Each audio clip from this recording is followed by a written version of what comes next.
지금부터는요, 질환별로 나타나는 종아리 이상 신호 종류별로 하나하나 살펴보도록 할게요. 자, 첫 번째 증상은 바로 이거예요. 무겁고 간질간질하고 잘 때 쥐가 난다면 하지정맥 부전을 의심해 볼 수가 있다고 합니다. 네, 지금 말씀드리는 그 증상은 초기에 이제 간질간질하고 누우면 쥐가 잘 나는 증상이 있고 이것은 하지정맥 기능이 떨어져서 나타나는 증상입니다. 더 오래되면 앞서 사례자분들 사진 보신 것처럼 하지정맥류로 보일 수 있는데요. 하지정맥류가 생기는 분들 대부분이 그 앞단의 하지정맥 부전이 시작돼서 나타나는 증상입니다. 그래서 혈관의 탄력성이 떨어지면서 아래에 고여있는 정맥혈이 올라오지 못하고 이로 인해서 정맥의 압력이 늘어나는 거죠. 그래서 보시는 것처럼 양쪽에 색깔도 달라 보이고요. 또 오래되면 합병증까지 생길 수 있습니다. 합병증은 이로 인한 신경을 눌려서 시리거나 저린 증상이 있을 수 있고 색소 침착이 되거나 어느 한쪽 부종이 생기거나 또 심한 경우에는 이제 궤양이 생기는 경우도 있으니 그 전에 증상이 있을 때 좀 관리를 하시는 게 예방할 수 있는 방법이 되겠습니다. 네, 그리고 말씀하신 혈관뿐만 아니라 척추의 이상 유무도 따져보셔야 되는데요. 볼게요. 걸을 때 저릿하고 터질 듯이 아프다면 척추관 협착증 또는 말초 동맥 질환을 의심해 볼 수 있다고요, 교수님. 네, 그 전형적으로 다리에 하지정맥류가 있어서 너무 불편해서 시술을 받으셨는데도 계속 허리와 종아리가 아픈 분들 계세요. 이런 분들이 하지정맥류가 아니었던 건 아니고요. 이 허리의 문제가 같이 동반되어 있는 경우가 많습니다. 전형적인 증상은 일정 거리를 걸으시면 그 다음에 바로 다리가 터질 듯이 아파서 좀 쪼그려 앉아야 되거나 앉아서 쉬어야 됩니다. 근데 또 이게 몸을 구부리거나 쪼그리면 거짓말처럼 증상이 사라지거든요. 이런 것들을 간헐적 파행이라고 하는 징후인데요. 네. 이게 척추관이 점점 나이가 들면서 퇴행성으로 좁아지게 됩니다. 지금 사진처럼 왼쪽의 정상 척추관은 동그랗게 모양을 유지해야 되는데 오른쪽의 척추관 협착증 그림을 보시면 베이지색으로 이제 점점 퇴행성이 진행되면서 좁아지게 되죠. 그래서 일정 거리를 딱 걸으면 그 다음에 이제 증상이 나타나게 됩니다. 근데 가끔 이제 몸을 구부려서 걸으면 이게 척추는 몸을 구부리면 좀 괜찮거든요. 그래서 이렇게 되면 증상이 개선된다. 산을 오르거나 이럴 땐 괜찮고 평지를 걸을 때 불편하다. 이러시면 척추관 협착증을 조금 더 의심할 수 있고요.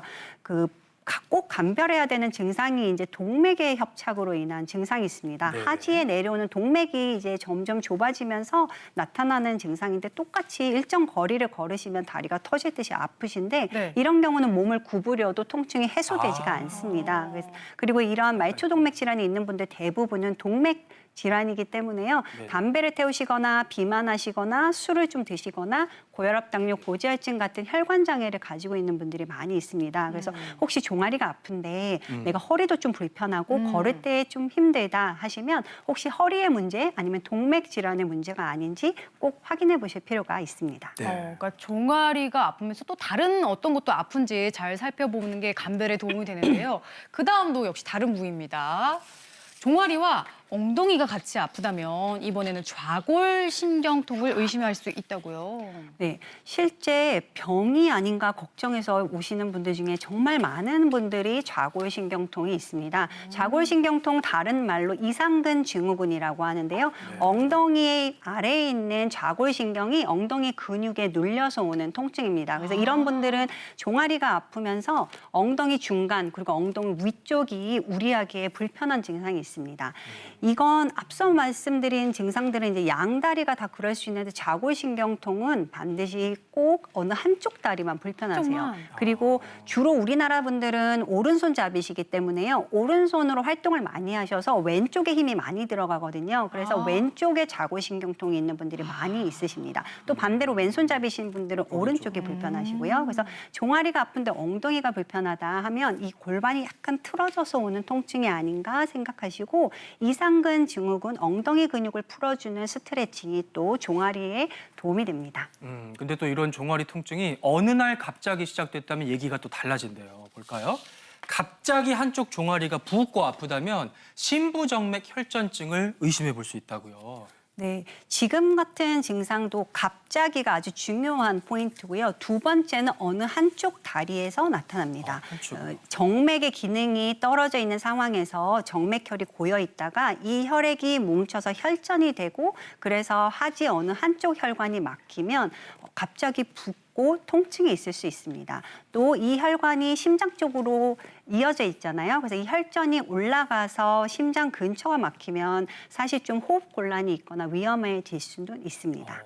근데요, 교수님, 그 종아리가 잘 붓는 분들 계시잖아요. 저도 잘 맞아요. 붓는데 이런 분들은 혹시 혈전증을 의심해 봐야 되지 않을까요?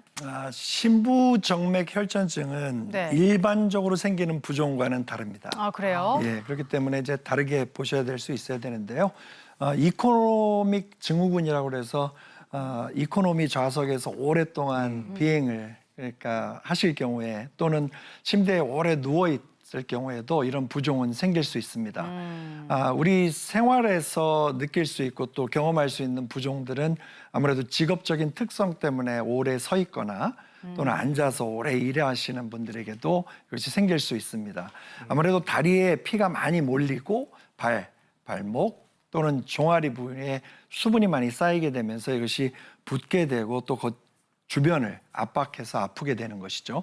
이런 분들은 종아리 운동보다는 조금 풀어주는 약간 스스로 이렇게 종아리를 이렇게 마사지를 해준다든지 스트레칭을 해주게 되면 도움이 많이 됩니다. 네, 종아리의 이상 신호들 살펴보고 있는데요. 이 종아리 통증이 만성 질환에서 비롯되는 경우도 있대요.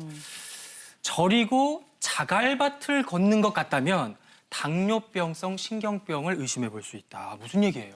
네, 만약에 내가 당뇨가 있다. 그런데 양쪽 발, 여기서 포인트는 이제 어느 한쪽만 그러진 않습니다. 양쪽이요. 양말을 신은 듯이 아니면 장화를 신은 모습으로 불편하다. 그러면 이게 당뇨에 의해서 신경병이 생긴 게 아닐까 의심하셔야 됩니다.